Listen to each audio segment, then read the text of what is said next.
I've taken jobs from her before. She offered to pay me to act as a battle advisor, and the mora was good, so I accepted.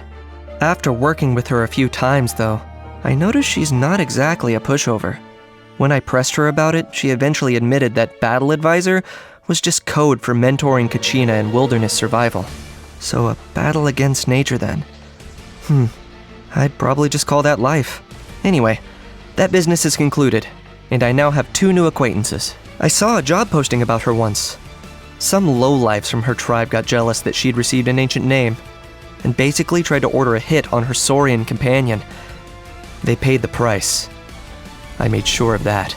I've seen how she handles her work. Our methods of conflict resolution are quite different. I tend to get one party to shut up, but she silences both. By the time they wake up in their sick beds, they have nothing further to say, because they've forgotten whatever it was they were fighting about. I saw a strange job posting once while passing by the Children of Echoes' territory. The requester was looking for a hardy plant that wouldn't take much maintenance. So, I brought over some Saurian Claw succulent seeds, along with a pot and some fertilizer. It grows well all over Natlan, even in the most barren areas.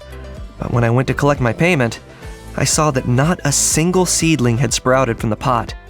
I paid the price for overestimating Xilonen's gardening skills. This was one of the few failed jobs on my record. I've run into her on several occasions, always during commissions where I'd been hired to wipe out a horde of dangerous monsters. She was only passing by, but she took it upon herself to come and help me out. To put it politely, her fighting style is fairly straightforward, relying mostly on speed and brute force to knock her enemies over. To put it less politely, her fighting style is pretty crude. Way to leave out the best part of the story! To thank her for her help, Kinich kindly offered to treat her to some local delicacies from the scions of the canopy. Next thing you know, she's ordered 30 portions of Puff Pops all to herself! 30! And she polished them off in one sitting. Poor little stingy Kinich. You should have seen the look on his face. He was so shocked, he went green like he was about to throw up! I've taken jobs from her before. More of a long-term collaboration, really. She makes fitness meals for her personal training students, with everything measured out to the exact calorie. To keep this up, she needs a steady supply of fruits that meet her strict quality standards and size requirements. A single bruise or bug bite and she'll reject the entire batch.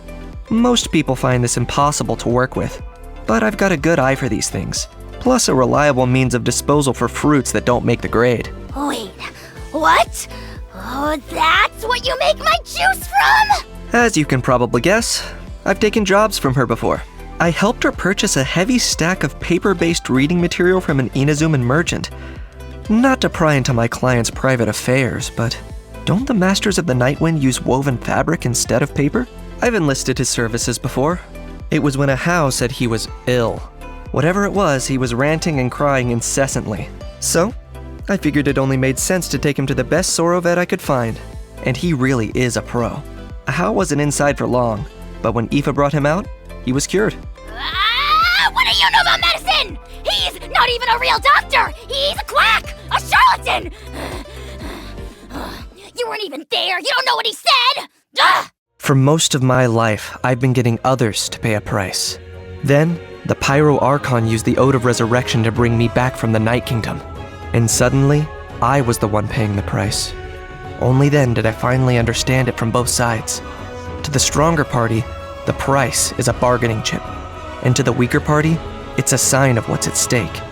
What matters is whether you have the courage to make the gamble.